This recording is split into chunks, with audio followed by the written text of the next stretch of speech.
This is Between Hook Sets. I'm Jason Walter from In Through the Outdoors with my partner in slime, Kurt Underhill from the Fishing Crew.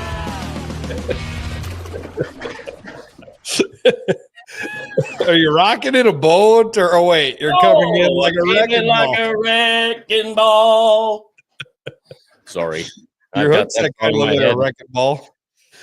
That song's not going to leave my head all night long.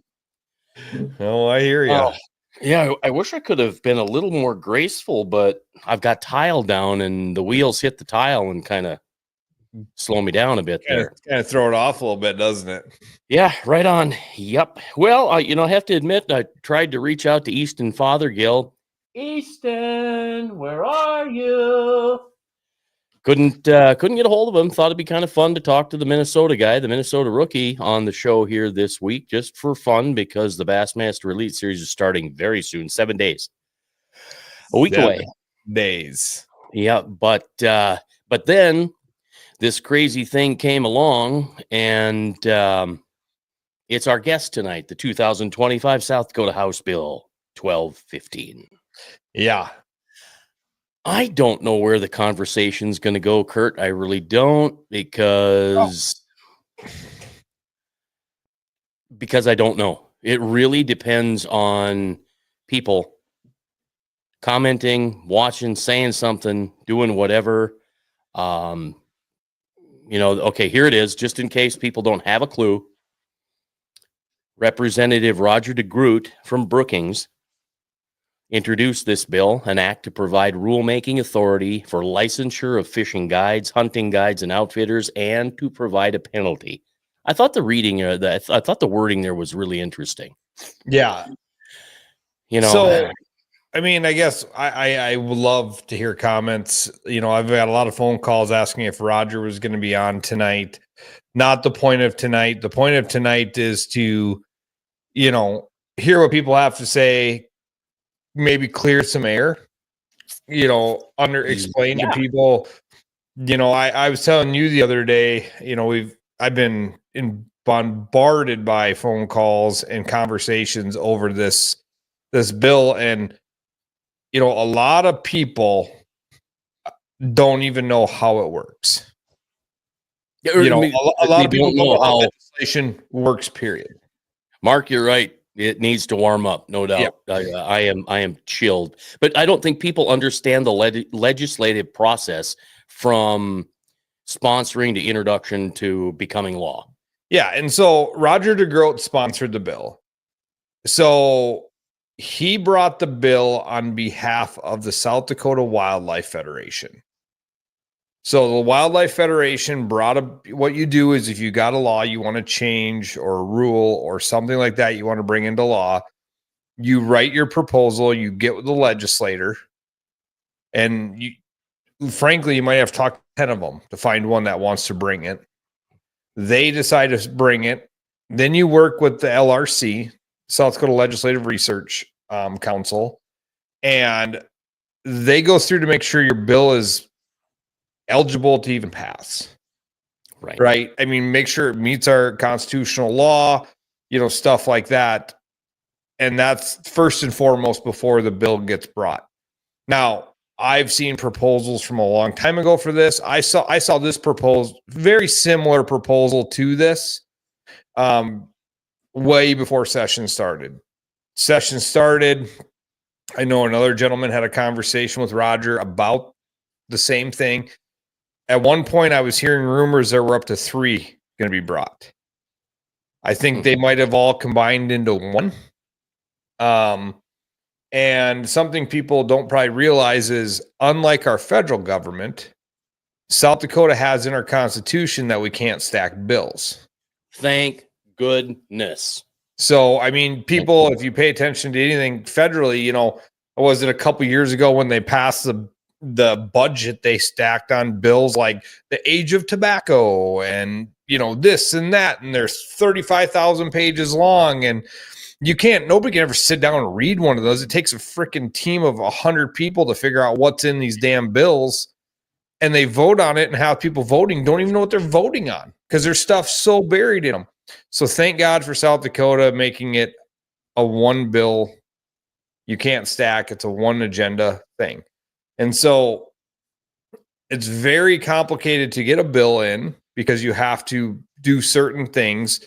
And just because things need to be probably aligned with that bill doesn't necessarily mean you can put it in that bill. Does that? Well, okay. Good to know. So you got, maybe you want them to establish a guide license. But inside that guide license, you want to establish another law that states this is where the funding goes. You can write it right, but you can also write it wrong. Sure. So you got to make sure it falls in their thing. So I know the bill went to LRC at least 3 times before they said, okay, this bill can be brought. So then representative on this bill, for example, Representative Grote, he's a House of Representatives. He brought it to the House floor. It's read on the House floor. And from there, it's assigned to committee.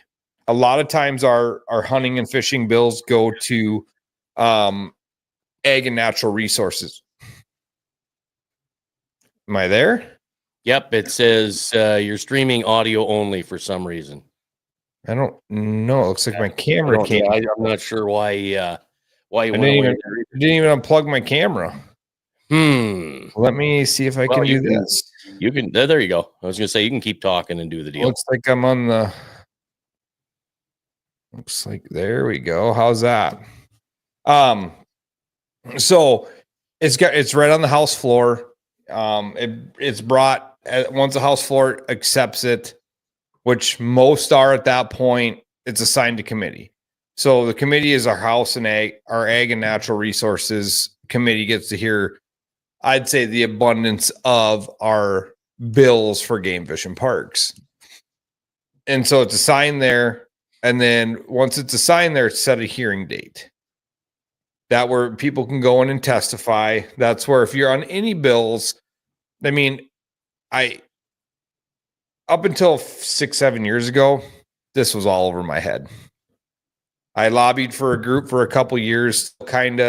We watch a lot of bills. We're not active. I've been up there. I've testified in front of both the House and the Senate.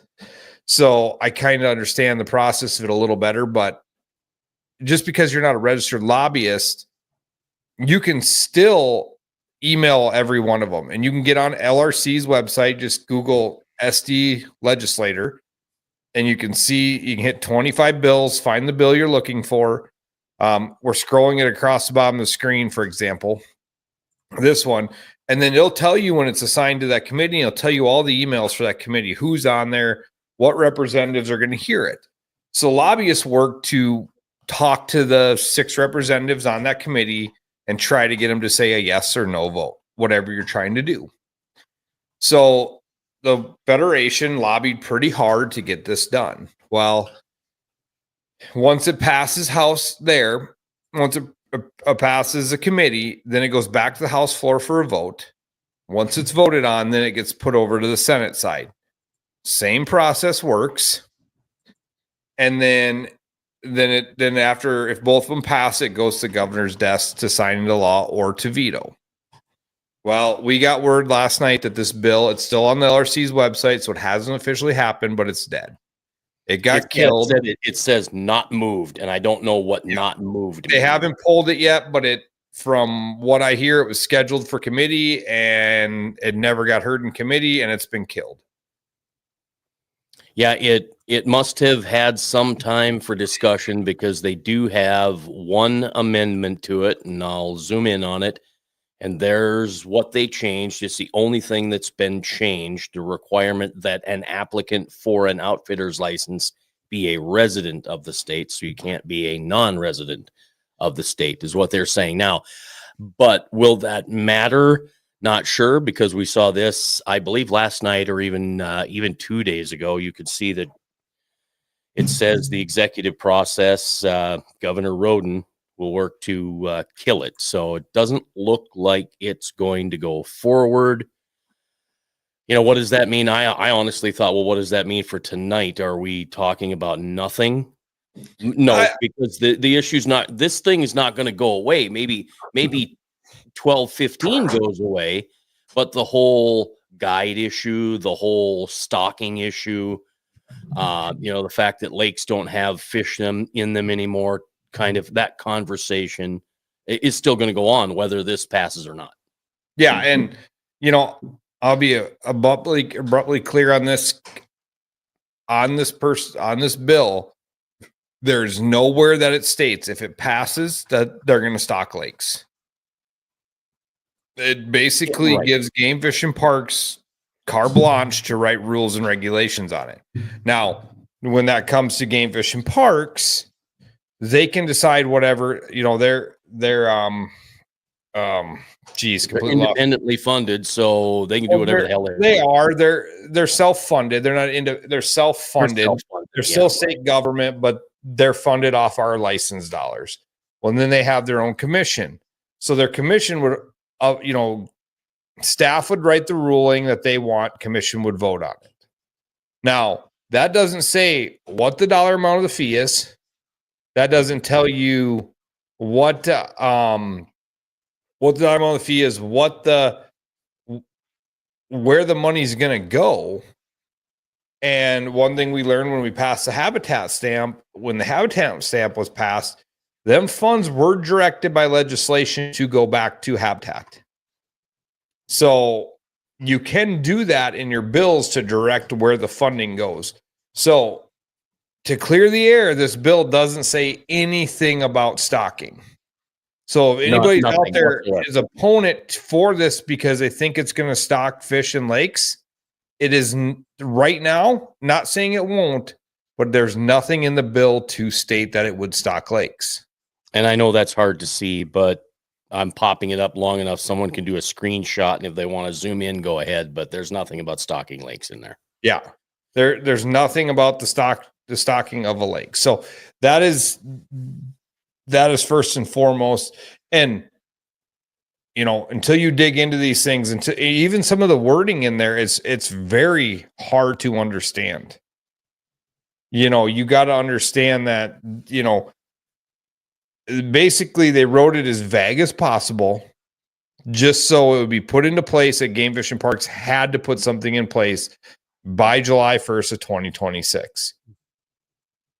That could have been a $1 fee. That could have been other stuff, so it could have been a $10,000 fee. We don't know, and again, that very fine line of stacking bills. How do you regulate that? And, we've been promoting, South Dakota's promoted for how many years we're open for business, and we put in there no non-residents, which is a touchy subject. I get it. Right. I get it. But living in the, central South Dakota, when it comes to the heart of fishing season, there's businesses that's all they make their money on is guides. That's it. They're guiding, and it's stimulating our economy, and our tourism dollars, our license dollars, all benefit from it. Outside of the Black Hills, the outdoors, hunting and fishing is the second biggest tourism generator in our state. And we clip the heels in tourism behind ag in our state.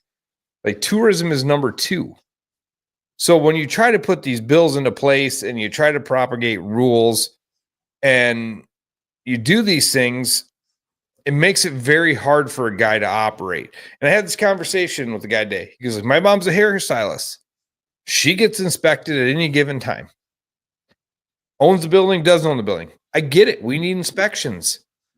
But at the same time, there was a law passed 2 to 3 years ago in legislation, the open land doctrine, that Game Fish and Parks cannot come onto your property without a search warrant or probable cause. They can't, if you're out in the middle of your field hunting, they can't come check you unless they see a crime being committed, which is a whole nother ball of worms that people, look one way or another on it, but South Dakota is about the people. And, big government, we're looking at it in the federal level right now. Look at how much wasted spending is there. Right. So more government is not always the answer. I don't disagree that we probably need something in place. I've said it to Game Fish and Parks. If it was done right, I'd be for it. Yeah, I'm a firm believer that if it was done right, I'd be for it. What is right? But that's the other question. There's the elephant in the room. Even though this bill is dead, it's not dead, but it's likely let's say 95%, 98%, it's going to be dead. It's coming again next year. And it's going to come the year after that. And it's going to change and it's going to morph and it's going to, and they could table this. They could table this whole thing. And that means it's going to go back to work and it's already on the docket for next year. As the outdoorsmen and stuff like that, we need to probably, I'm not a fishing guide. I'm not. I guide some days of pheasant hunting. I do. But I used to a lot. And this year I've done quite a few days. I enjoy it in the fall because I got the dogs to do it. So I do it. But if you put a fee on us and I don't, it's so hard because it's such a double-edged sword. What's wrong with our system? I believe that we should all have to have a tax ID. We should all have to pay our sales tax, register as a business in the state of South Dakota. I do with the fishing crew. I believe it should have to happen for fishing tournaments as well. I believe, and then have the proper insurance. I believe those things should have to happen. You can't open a mechanic shop on the corner without those things happening. So you got guys that, I've had conversations this year about, we need guide license because it'll get rid of these money grabbers. And I hate that comment because guess what? At the end of the day, we're all money grabbers. That's a business. Yeah. What made you go from not being a money grabber to an established business? Nothing. Nothing, and that's the big question is what do people want to see? If you think it's going to stock lakes, what we really first and foremost need to do is we need to bring a bill to legislation that forces Game Fish and Parks to build more fisheries. I've sat in the fisheries meetings. I've heard the stuff. We're at capacity on our current fisheries. The Walleye Coalition, we had them on. Go back and watch that episode. The Bills, Bill Wackerly, they started it.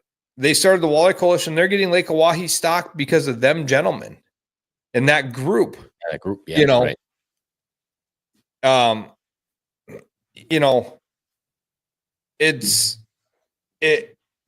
It doesn't make sense. So if we can get this, oh my gosh, can you hear me? Yeah, you're fine. You're streaming with audio only, so keep talking. Get why this keeps doing this. I didn't even touch anything. There we go.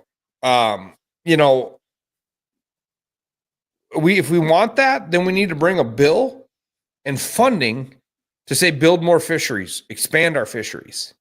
If that's what we're all after, and we've had the conversation on air, off air, me and you. Mm-hmm. The lakes. Go look at the net reports. Go look at the stocking reports. Go look at all this stuff. We need more fish. We need more fish. But the other side of that is we have more fishermen than we ever had. Right. And that's why we need more fish. More fish are being caught. The numbers, I'm guessing if we looked at the numbers, looked at a trend line, we'd be surprised at the number of anglers from 2005 to 2015, 16, 17, and all of a sudden 2020 comes along and it skyrockets. Yeah, which is great for our industry, right? Right. But it's great for our industry. And it's not, like I said to somebody, if a guy comes from out of state to fish here, he's spending more on a license to be here. He's spending money to be in a hotel. He's spending money at our stores, money, gas. That's a big impact on our economy. Mm-hmm. Yes, he's more likely to catch fish with a guide. But if he came here, let's say it's two guys show up here and they go out to Lake Thompson, they can still catch their 15 perch. Right. Now, maybe they don't. Maybe their success rate's a lot higher with a guide. If you look at social media, I would say that's probably the fact, because last weekend we sat there and caught nothing all weekend. Pressure was higher than high again, 30.4, 30.5. That does just kills the bite, but it doesn't kill the reaction on fish found by guides, because guides have been following them around to know where they're at. And I'm guessing they were in shallow water, but don't say that out loud. So yeah, I truly believe that, guides are certainly more successful than the regular average fisher person. And that's fine. I kind of had I almost said the wrong word there. I was going to say I almost had a blank and like, oop, I better not say that. But I was a little bent out of shape thinking about guides taking people out and making a business out of our fish, right? Because we all own the fish, because we all, we're all paying taxes, etc. And then I realized that they're not making a business off our fish. They're making business off of people who get licenses and hire them to help them find their fish, right? Because the guides aren't catching more fish than we are, except they're catching their limit maybe every day, where we're not. So let's just say, crazy world, we outlaw guiding. Outlawed. Now we go over and hop in with some of our buddies and hop in a snow bear, and four of us go out and fish, paid nothing for it, and we catch our limit. Is there a problem? Well, there shouldn't be. You're just fishing with buddies, but so why does it, because these people are paying money to be here, make it a problem?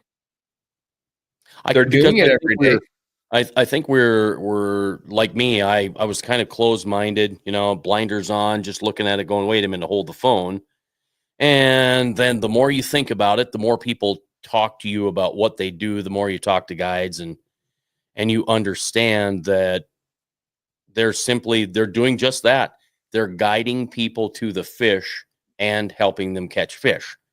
Now, if a guide is in a boat and catching all the fish and putting them in the box for people who can't catch fish, I might argue with that, because, frankly, once you caught your 4 fish, you caught your 4 fish, right?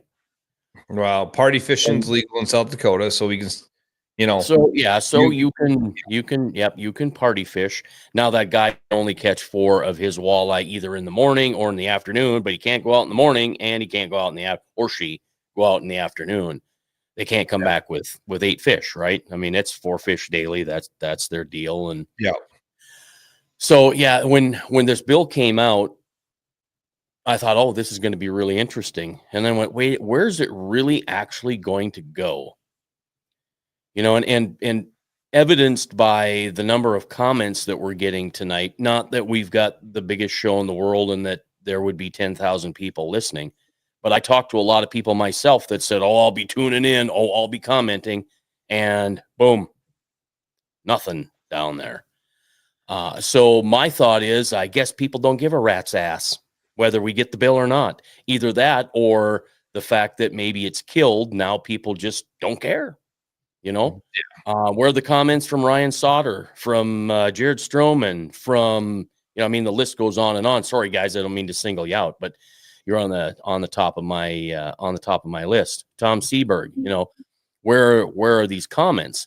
Now you look at the fact that that this bill had an amendment. They did some talking, and then now we find out that it's possible that it's going to be killed. And here's the other interesting thing. I got a note today that said that the bill would be talked about, or it would be, whatever. And it would be on February 18th, Tuesday at 7:45. Well, guess what? That's not going to happen, because House Taxation is having a meeting at 7:45 on Tuesday, February 18th, and there is no evidence that that Ag is going to. So there, Mike's asking a good question. How does the work for guides? Just curious. Okay, so Mike, how does it work for guides? Is that what you're asking? I mean, I guess I'm a little confused on the question, oh, how's the bill work for guides? It's right. not, Yeah. it's not completely the worst. I mean, there's parts of it. The biggest part to me is there's no guardrails on the bill. We put it to commission and they can do whatever they want to do with the thing. Then the non out of staters, they changed that to be an outfitter. But like our good friend Tom Seberg, that would that make him, my question to the Federation back in September was, tell me the difference. What makes a guide compared to an outfitter? Where's the difference? And their only answer was, well, I guess if you advertise, you're an outfitter. Okay, so no possession limits. So the game fish and parks, because of the part of the open doctrine, field doctrine law, they can't come into your domicile without a warrant, or they can't come into your property without a warrant or probable cause or seeing a crime being committed, right? They got rid of possession limits in the households. I think it's a joke. Oh, I agree. I think that's a joke. But again, they had no way to enforce it. If they can't come into my house without a warrant or whatever, then it's a waste of time. But it's a waste of time. But there's so many. I mean, we can go down the rabbit hole of that. There was a couple in Chamberlain that have a house in Chamberlain. They live in Sioux Falls. They had their 8 walleyes in the freezer in Chamberlain because they thought there was no possession limit. They went out and fished that day, talked to the game warden at the fish cleaning station, talked how they were on their 3rd day of fishing and they caught their limit every day. They came over to their house and found the 8 fish in their and ticketed them because it's not their domicile. Had this conversation with a guy last week and he's like, oh, you can have it in your camper. No, you cannot. It's your domicile where you get mail. Right. So for those people who are skirting the issue at South Whitlock, West Whitlock, Okobojo, wherever, right? Every lake.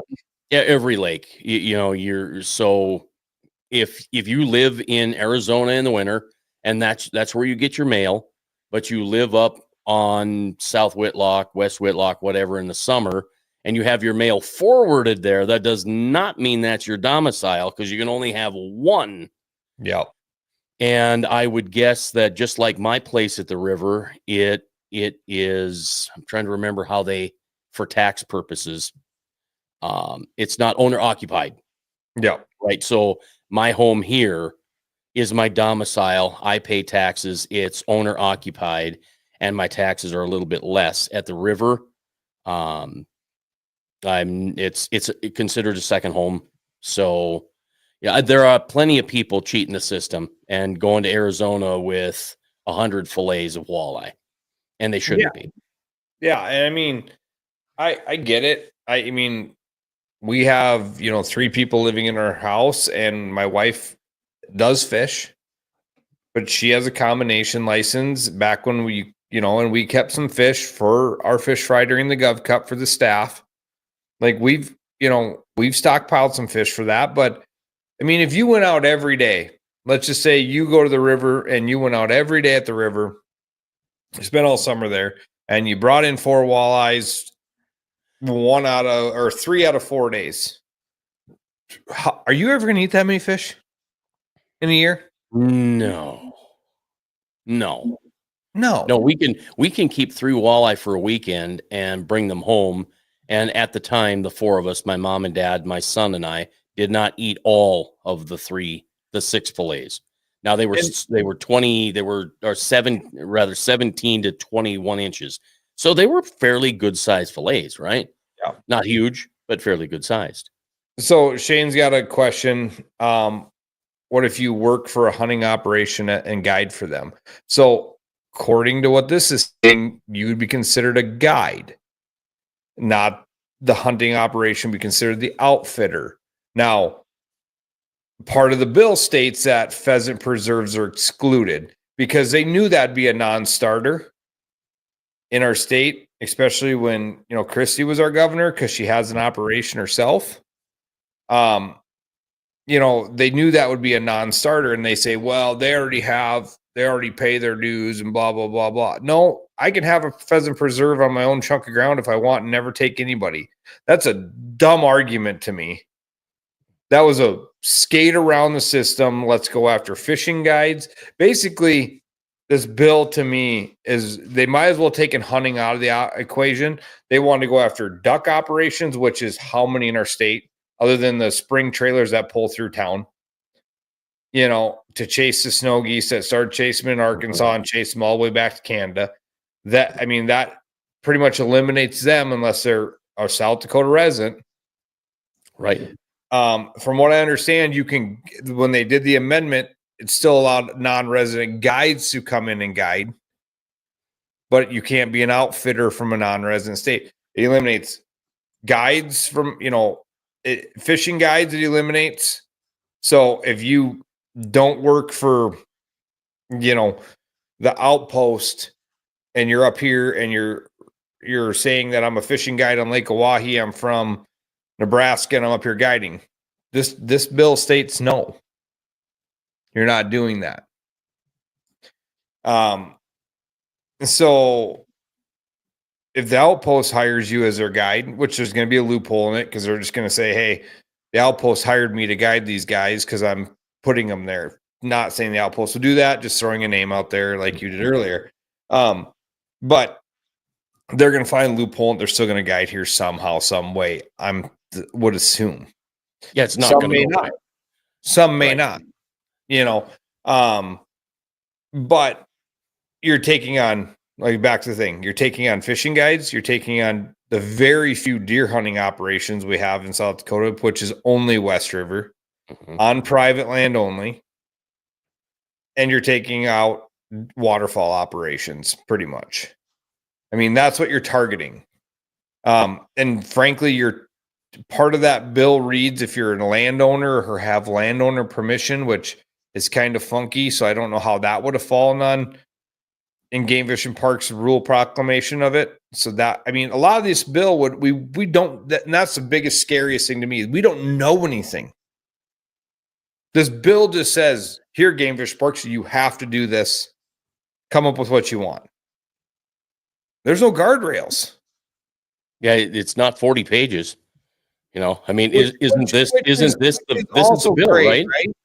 Yeah, that's the whole bill. That's the bill. There you go. It's not even a 2-pager, and some of these things are thousands of pages. South Dakota, not really, because we can't stack, but yes. Right. Yeah. It's easier to get through something quick and short and, do these things. But, this is going to come back. We're going to continue to see this. And unless the guides get together and set up a group, we're one of 3 states that doesn't mandatory guide license. I was talking to a buddy that guided in Alaska, and he said, man, you want to talk about craziness? It's $750 biannually. So every other year you have to pay as a resident. If you're a non-resident, it's $1,050. I think he told me. I could be wrong on those numbers. And you have to have a recommendation from a guide service. You have to have recommendations from hunters that have hunted with you. It's really strict to guide in Alaska. Okay. You know what, though? I don't disagree with that. Yeah. Because that keeps me from going, well, I found the fish, I'm going to be a guide now. Yeah. Well, the last thing that I should be doing is guiding, period. Even if I get lucky one summer and find fish on a lake and go, well, now I'm Jason Walters Guide Service. Yeah. Come along for the ride. And I don't have any problem with it. It's capitalism. You can start a business. You can start anything you want. You can start a podcast. Yeah. And you're going to pay taxes if you're making money on it, that kind of thing. But, boy, I'll tell you, I since this was introduced, I thought more and more about it, and I don't know how, because the entire thing's a people problem for the most part. It's people doing the right thing at the right time and not cheating, and just doing things like you're supposed to, being good stewards of the land and waters, etc. But like the only answer to some of these problems are the state's going to have to stock more fish because we have more fishermen and we have more people buying licenses, and the state sure as hell better start stocking lakes like they've never stocked them before. And if they say they can't, well, then they might as well just shut the whole damn thing down, because people need fish because they want to go fishing. We buy the license, we've got the right to fish. Now I want to catch the doggone fish. You got to make sure it's thing. So I know I don't, I'm getting a feedback over there. all of a sudden my phone can't turned on. Yeah. I don't know what the heck happened there, but I guess it got scared. I thought I was yelling at it or something. Maybe. I don't know. I don't know where. I really don't know where this whole thing is going to go. Do we have a situation? I'm not going to say a problem. We have a situation. Yes, we do. Yes, we do. I used to have a clicker to catch fish on Lake Poncet, and the reason we had the clicker is because we were catching 114 and 7/8 inch walleye, and couldn't believe it. So we got the clicker to find out. Well, the slot came off because I guess it had to, and now finding fish. Some people do find fish there, but a lot don't. And if you go to social media, if you look at the social groups on Facebook, you will see a lot of people complaining because they can't find or catch fish. Now, there's more to it than the fact that maybe a lake's been over harvested or fished out or whatever. I don't think any lake can truly be fished out. I don't think a lake can truly can winter kill, because there's always some fish left. But you take, for instance, Oakwood. We have a tournament there next weekend, and people have been trying. I've been trying for the last 3 years. I think it's been 6 or 7 years since it winter. Can't find a damn fish in the lake. Now, I had marks that used to, I could just go catch fish right now, 19 to 21 inches almost every time. Well, I'm fishing memories. Those fish are not there anymore because they're new fish. They're different. And we've got our work cut out for us. We have to work really damn hard to find fish. Now, if you've got the $350 to $650 to get a guide, there you go. Go out, spend your money on a guide, get your fish, take some pictures, be happy, take your fish home and eat them, put them in the freezer, forget about them, whatever. You paid for it, so, you go for it, you do it. But, where are we really at with this whole thing? Yeah, I mean, the other thing is that I talked to a buddy and he's like, throw a 1% tax, throw a 1% tax. Well, our state, staunch Republicans that we are, tax is a bad word. We don't want taxes. We had comments about government overreach, stealing another dollar, state begging for more money. I mean, that's what it is. But these operations, guide services, bigger guide services pays a 1.5% tourism tax already. Mm-hmm. Yeah. Why doesn't our tax dollars that we pay in go back to these things? Bingo. I'm like, okay, let's see. GF&P's got their pen and paper out and they're going, okay, let's see. Fishing has increased, or people fishing has increased 22.5%. But we have been stocking lakes at the same rate or a little bit less over the last 6 or 7 years, maybe 10, maybe 15. Oh, wait a minute. We're not stocking in accordance to the increase in fishermen taking their limits or taking fish. So, really, I mean, at this point, and I'm not pointing a finger, I'm just going to say the problem is the GF&P or whoever it is, whoever's job it is to put fish in the lake, better start putting fish in the lake. Yeah. And I think our big thing is one benefit I could see to having a guide bill would be mandatory reporting, because that drives me nuts. We rely on the same old GillNet survey. Right. And we do, and those aren't surveys. I'm going to straight up tell everybody, I offer Game Mission Parks to come sit at the weigh-ins at my tournaments and do studies. And I was told all of them are above average fishermen. We can't Creo survey them. We can't take surveys. But it doesn't matter. So I said, okay, so we have a guy, we have Brent. I'll put your comment up here in a second because it's pretty long. Let me finish this thought. So, all right, when one of them tournament fishermen pull up to a boat dock on a Tuesday afternoon, not during a tournament, do you go, oh, we can't creel survey that guy? We can't take data off him because he's above average fisherman. No. So why is it okay to do it on this day of the week, but when you have a captive audience, you can't do it? Well, here's the deal. Why would you creel survey some dipshit that doesn't know how to fish and comes in with 2 fish and he's been fishing for 3 days? Who cares? Why don't you get the information you need from the people who are catching the fish? Who cares how good they are? Because you're surveying people on average who aren't that good of fishermen. Because I'm going to tell you that, do you think 95% of people who fish in the state of South Dakota are very good at fishing or really good at fishing? I think not. Right? I think if you're an average fisherman like you and I, we're really not taking that many fish from the system. I'm not taking any, right? I mean, I'm hardly taking it. If I hook one and it's a bleeder, I'll give it away or I'll take it. So, All right, we got 2 big comments here. Brandon, we're going to get to yours. So, what about these guys that have their own shacks that go and slap it down on the ice and pocket all the cash, and they say they're just renting these fish houses? That they are not guiding for a way lower cost than a guide trip. They are a private party. They should have to pay because they are pulling a fish house out. Their insurance will not cover the renter pulling the fish out. However, they want to, so they become a guide. These guys are taking away from a guide that rents a sleeper house. That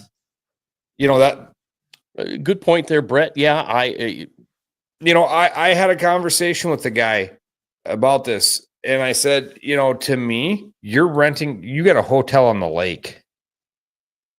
Yeah, you're putting it on spots. You can call yourself a guide, but really, are you guiding?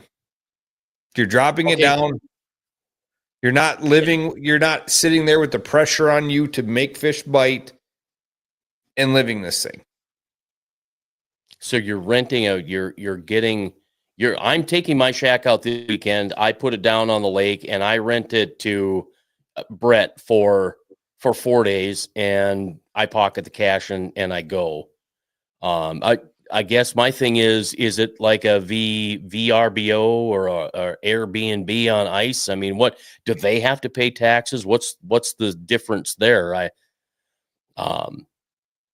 Again, the bill doesn't bring anything about this. We don't know until Game Fish and Parks would proclamate the rules, if it gets through or if it's truly dead like we're hearing.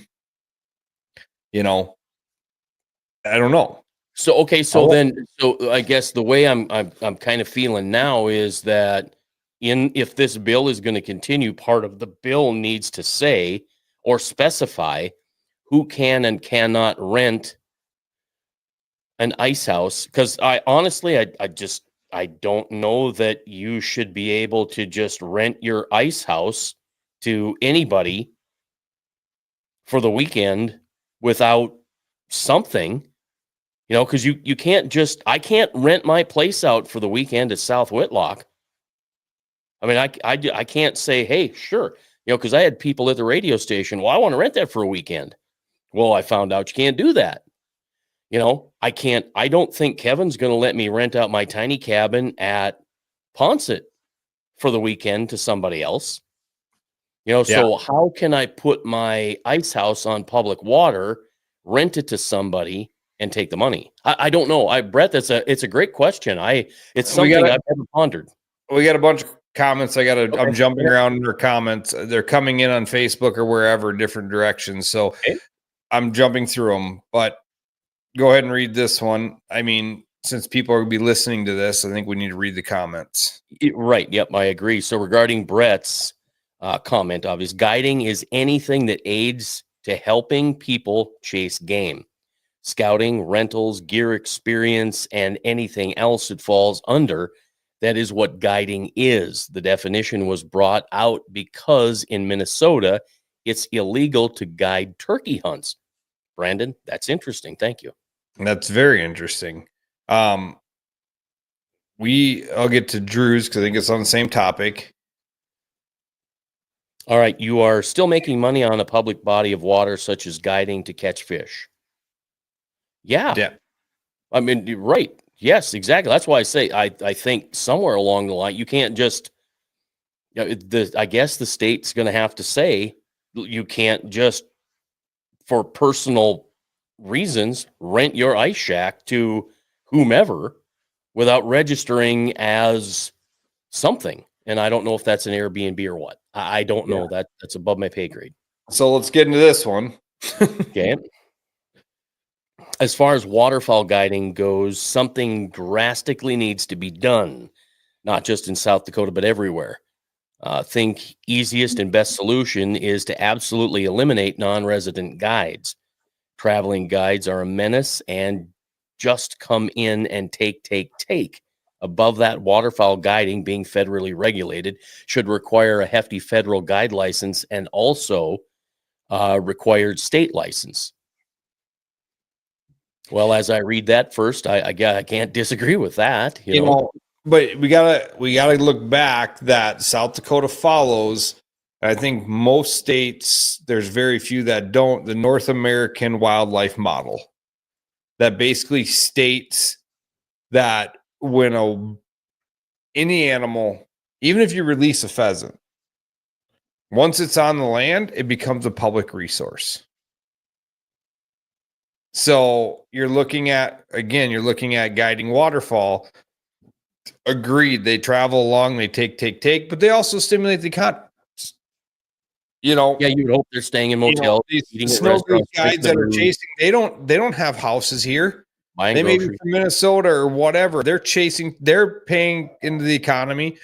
Their clients are paying into the economy. There's so much that we see in this box as sportsmen that we don't think outside the box of how much gas is being bought, how much food, beer, booze, groceries, rooms. It's all stimulating the economy. So yes, they are taking, and they're leaving the state. I think you should have to have a state tax ID number and pay your taxes for what you made in the state of South Dakota. No different than my state tax ID. If I go to Chamberlain and run a tournament and I sell hats, I have to pay the Chamberlain city tax on those hats.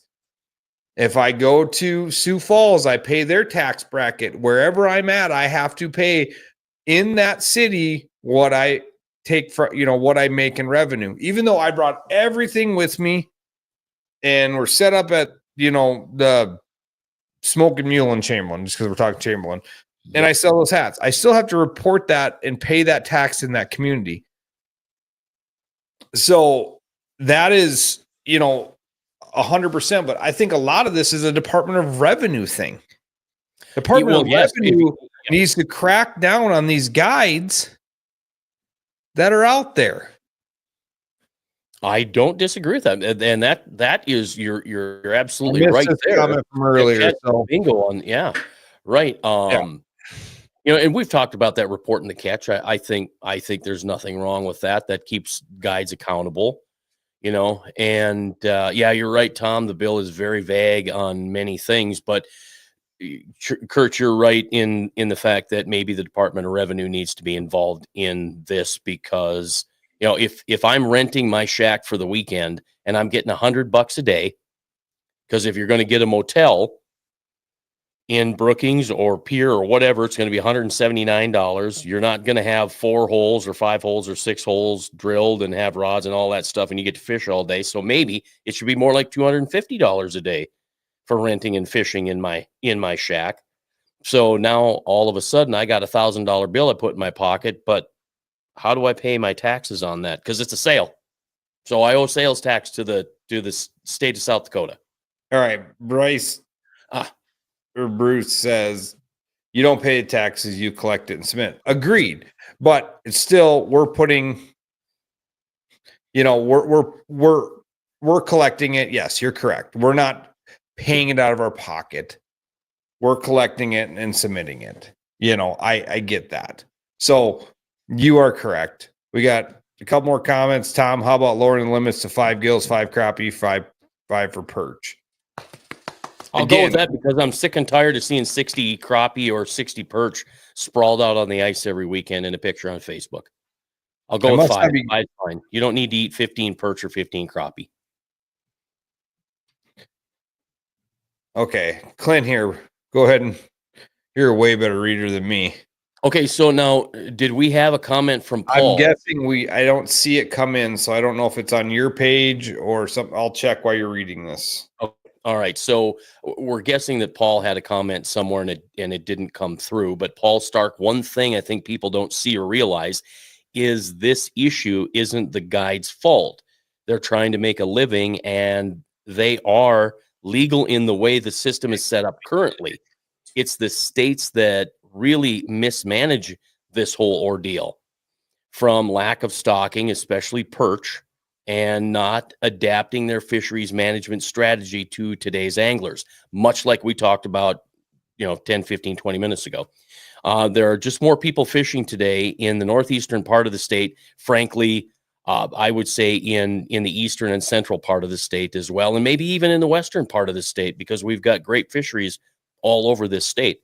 But both guides and recreational fishermen, of course, you can't single out one group. So I'm not sure what Paul's and maybe I didn't see it on either of our pages, so okay, I don't. I was just say I'll go to my Facebook page. For some reason, we don't do it, but our good friend Dustin, every time he comments, they never come in. So Dustin had a comment on your page. But I don't see I can't see it on your page, so I can't see it on mine, and maybe it's on yours. I don't see it though. Yeah, well, here's part of the deal. You got to go up. Oh, and then the comments. It says 7 comments, but I'm only showing 4 total comments. So I don't know what's happening here. Maybe because it's live. Generally it'll tell you, ask you if you want to see them all. And it's just not the case either. Let me see what this is. Nope. And I don't have anything there. Did you check the YouTube? No, I didn't. I'll go look at my YouTube and see if somebody can. I don't know if this is what we wanted on this show, guys. We appreciate your comments. This is what we're looking for. Here's the deal. Kurt and I don't have the answers. I mean, I'm just as confused as anybody else. That's why I wanted to have a discussion tonight. And I tell people all the time, I'm not closed-minded to anything. I definitely think the best way to make something change is have an educated conversation about something and hear all sides of it, because there's great points that have been brought up tonight. Right.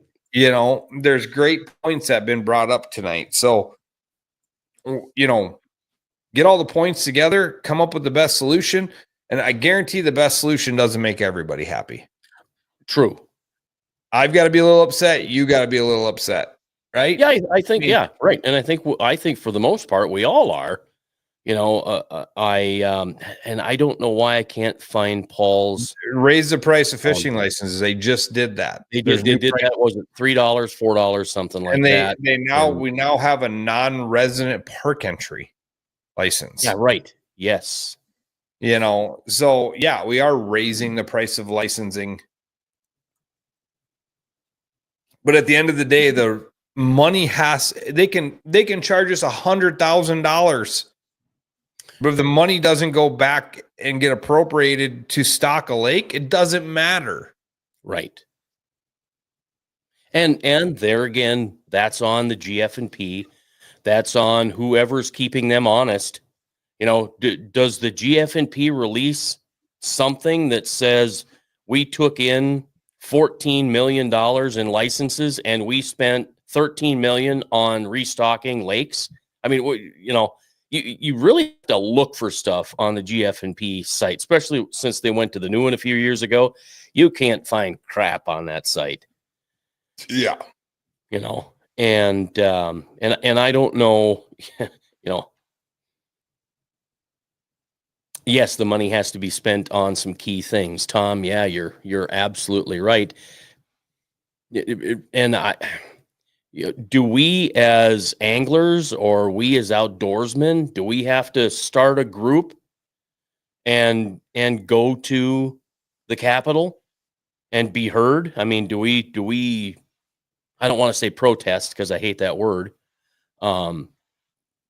Protest is good for some things, but we're not protesting here. We're trying to find a doggone answer, right? Yeah. And I don't know where the answer is. The answer's in the weeds, and by God, the weeds are thick. Yeah. Like, doggone it. Here's what I know. I just know that as a fisherman in the fall, I'm a damn good fisherman. I'm going to tell you, for the last 10 years, I have caught massive walleye, and I'm good at it. And that's because your dad taught me how to be good at it. And then I learned. I'm not kidding you. I learned from him. I learned, and then I took it from there. This fall was just unbelievable. But then I get in an ice shack, and I don't know where to go because I don't have the confidence, and I stink at it. I get in my boat, and I go places, and I stink at it. I've got Garmin. I've got live Humminbird Live. What did I tell you right before the fall? Put it all away and just go fishing. What was my suggestion to you? You overthink stuff. I mean, we've had hours of long conversation about how bottom bouncers are bent and how they drag across the floor.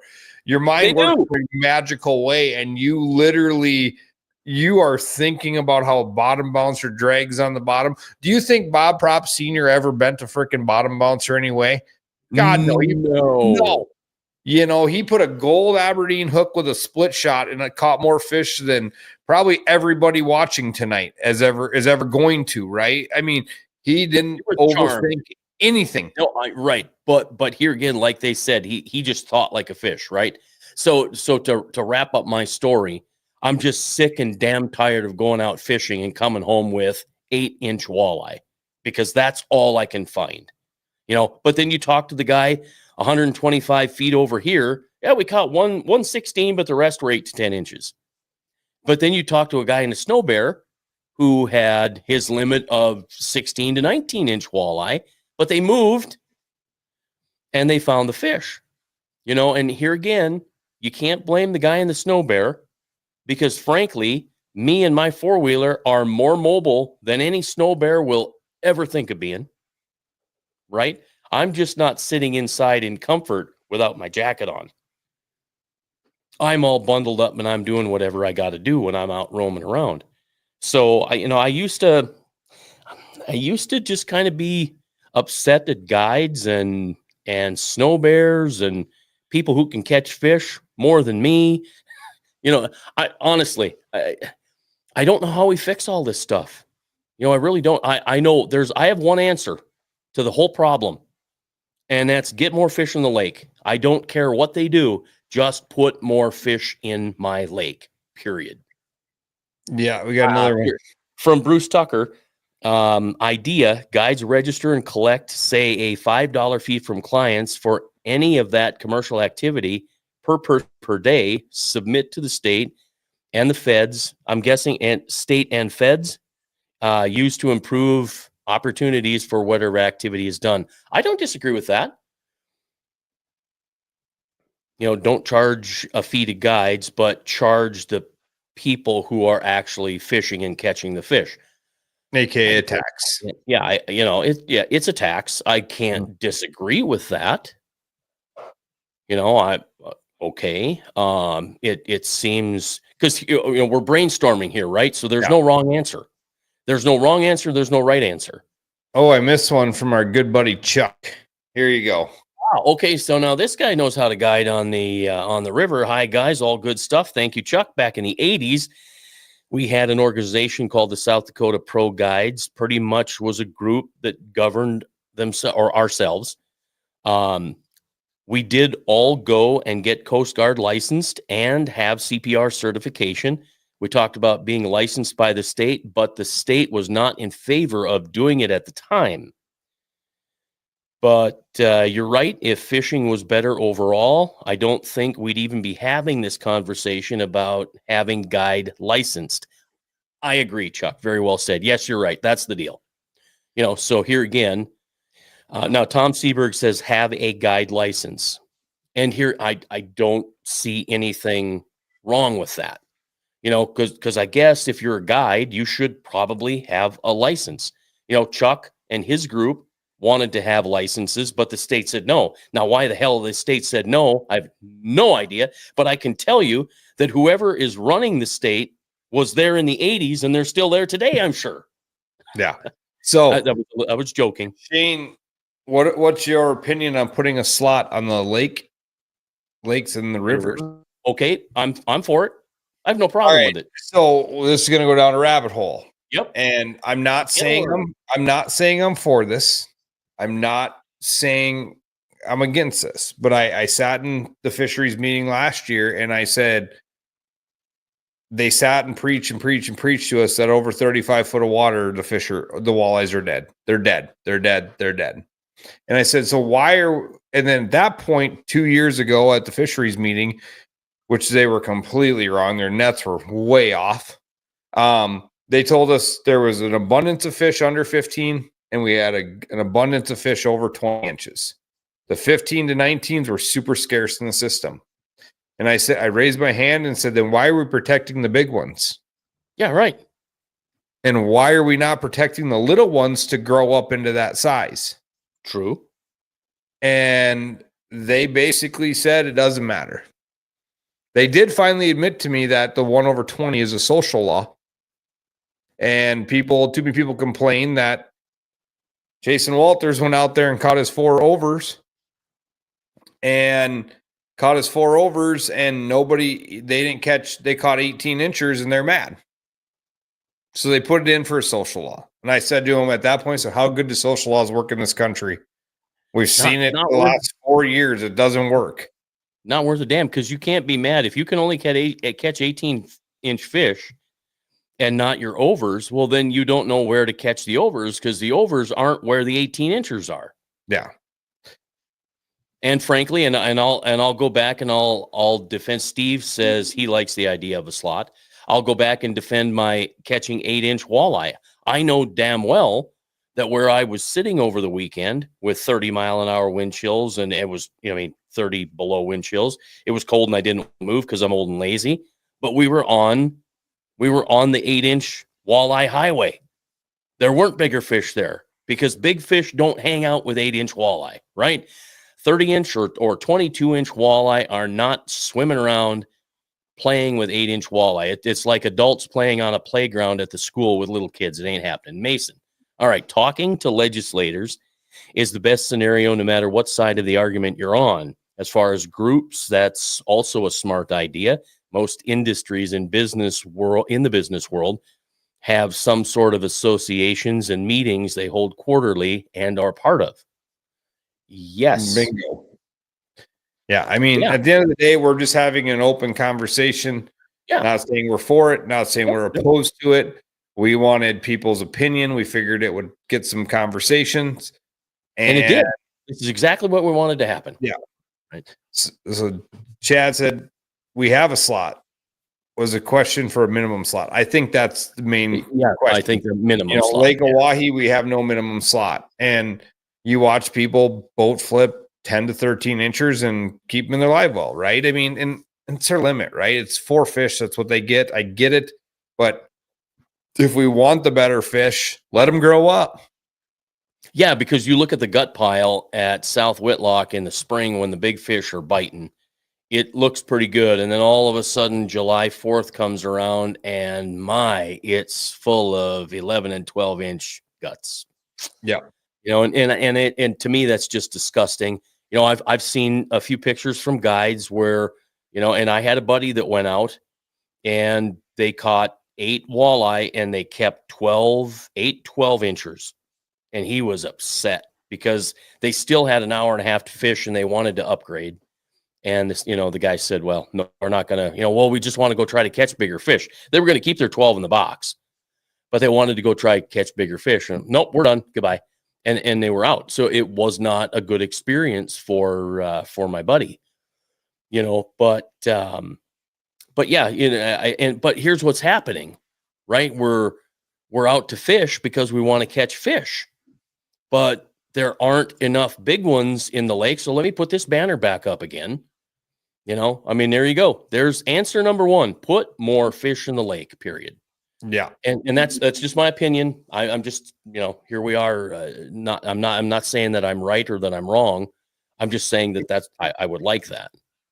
And here Steve says it's crazy to keep 11 and 12 inch walleye. It is. It's absolutely nuts. I understand every once in a while you keep that fat 12 incher when you've got, 3, 14, 15, 16 inch fish in the box. And you're like, okay, for 4 hours, we've been trying to get that last one.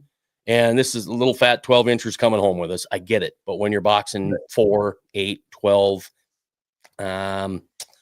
sorry, but I just not a fan. Like you said earlier, is that fourth fish really going to change? No. Anything?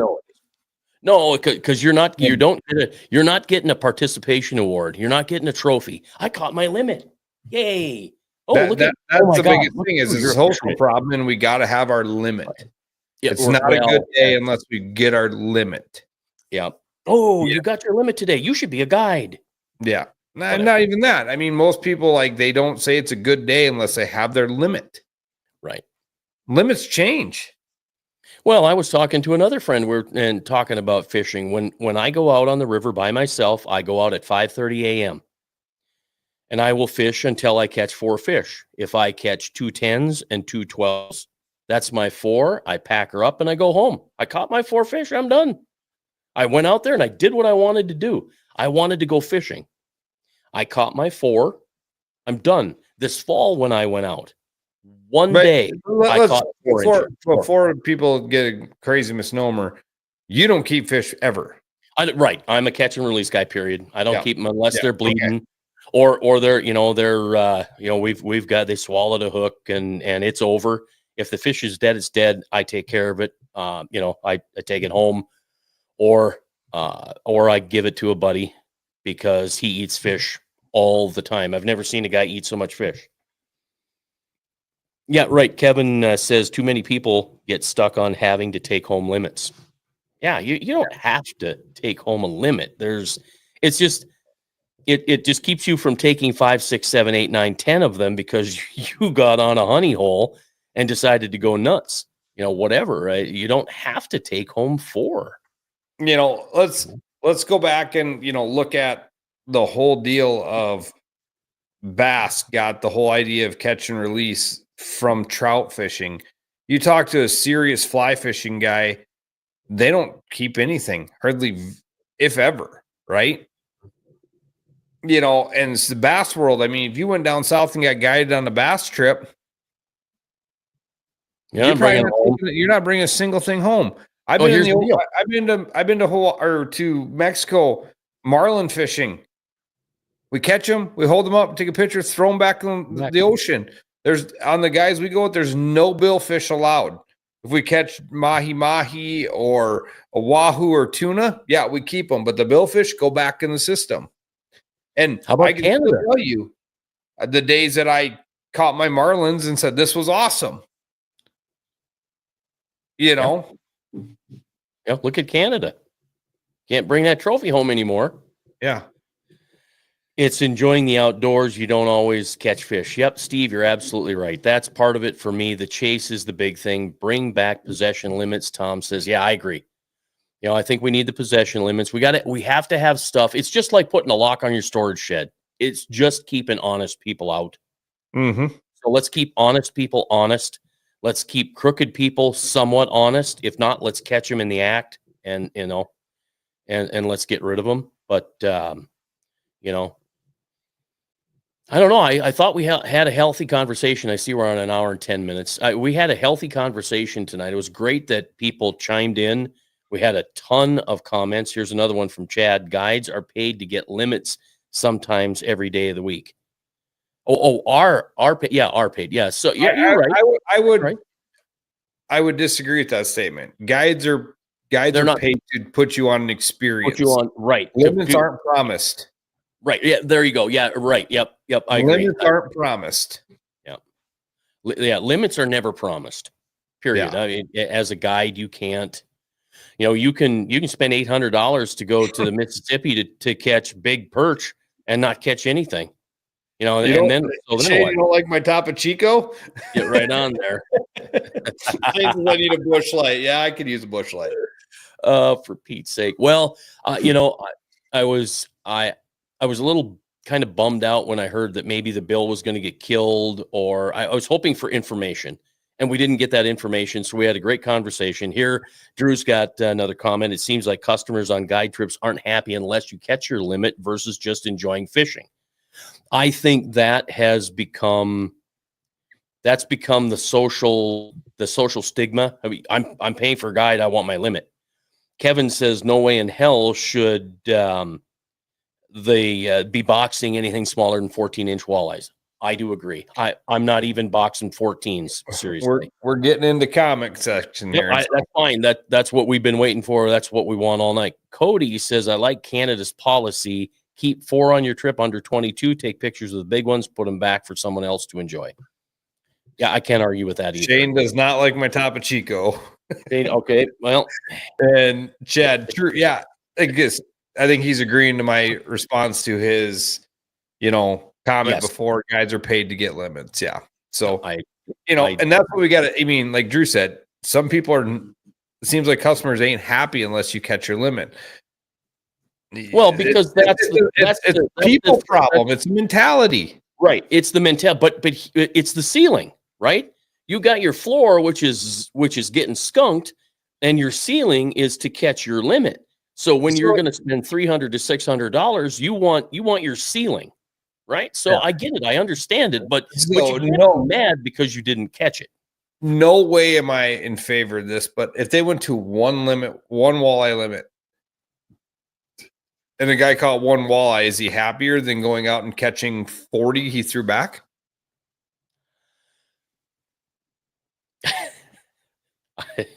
Because the magic word, the limit, right? The limit. Right, the limit. Yeah, the limit doesn't mean anything except you can't catch more than that. It doesn't mean that you have to go out. You can't keep, not catch. Yeah, right. More than that. Right. You can't keep them. You can continue to fish, catch fish, do whatever you want there. But yeah, right. I don't know. I think maybe what we've gleaned out of the whole conversation tonight is the fact that we need to put more fish in the lake. Sorry, it's just putting my opinion right at the top of the stack there, right up here at the ceiling. But then, like Chuck said, and like they tried to do in the 80s, maybe there needs to be a group of people that get together and sit down, and every time there's a meeting, they're heard so that we help them along. Because I'm going to guarantee you, I don't think I have a picture with everybody's name.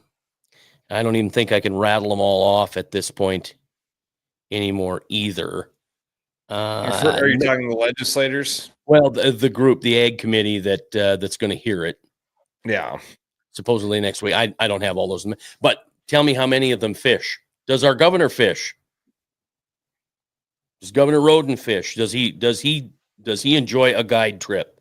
Does he enjoy? I don't know. He got an invite to the Governor's Cup, so we'll see if he shows up. Well, we'll hold his feet to the fire and see if he comes and he's got an invitation to fish the Gov Cup too. Yes, right. Correct. Which has not been done. There hasn't been a governor in. Yep. Since Bill Knipe, is it? Dick Knipe. Dick Knipe. There you go. Yeah, from Arlington, right? Kevin has a comment. Most people are happy to catch fish. We have 35 to 40 fish days and only get to keep one of the old slot or on Orman, or have guys that just love it. Yeah, here again, it just comes down to, I paid $800 to fish for big perch on the Mississippi, and I didn't catch anything. But then I realized that I spent a day and a half with my son. We stayed together in the same motel, and he was right there with me the whole time. Even though he didn't want to fish, he sat in the back of the boat and just sat there with his arms around his knees. But he was there with his dad. Okay. I paid $800 for that memory. It would have been a hell of a lot more fun if we'd have come home with some pictures of 13, 14, 15-inch perch. That would have been a ton of fun, but it didn't happen. That's the thing. If you'd have caught your fish that day, right? Mm-hmm. You didn't even want to take them home. Yeah, no, they would have. They wouldn't even have been boxed. Just wanted to catch them. That's what we got to get to. Is we just want to catch the fish. You know, a guide, no guide, people beating up on guides and snow bears, whatever the reason is, it's because everybody wants to catch fish. We need more fish. Yep. You know, I've yet to have any conversation with anybody that's pissed off that they've taken the hunting preserve out of the equation because they put the birds out. They do. Mm-hmm. You know, they do. But again, North American wildlife model is once it hits the ground, it's public resource. Yep. So, well, we'll see where it all goes. You know, I think we should wrap it up. You know, we're still holding 28, but we've dropped a few. So, great conversation. I think we're going to have another one. You know, people are gonna talk more great ideas are going to come out. And really the object of this whole thing is that little white comment that comes across the bottom of the screen. Once it's there forever. So if there's good ideas that come across the comments on this show, they're there forever. We can go back and look at them and go, hey, Steve had a great idea. Chuck had a great idea. You know, Shane had a great idea. Mark says fishing is the experience. Catching is the bonus. I agree. Beautiful thing when fish is on, everything else in your head goes away. True. Bingo. I agree. Mark, that's a great cherry on top. Good crescendo. Thank you very much. Thanks, everybody, for tuning in and commenting. It was great. Thanks, buddy. You have a great night. Man. Thanks, everybody, for commenting and tuning in. It was a very enjoyable night. Yep, it was a ton of fun. Thank you very much for watching and listening.